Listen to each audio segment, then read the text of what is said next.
Welcome to our Tracmor tutorial. Today, we'll show you how easy it is to create inventory in just a few simple steps. Let's get started. First, let's open the Create Inventory page. You have a few options to do this. Option 1, at the top of the screen, click on the Inventory drop-down menu and select Create Inventory.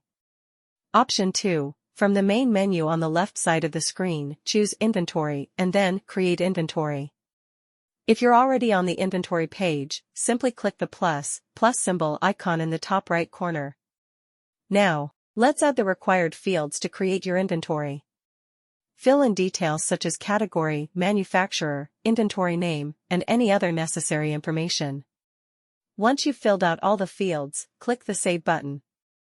After saving, you'll land on the inventory list page where you can see your newly created inventory. And that's it.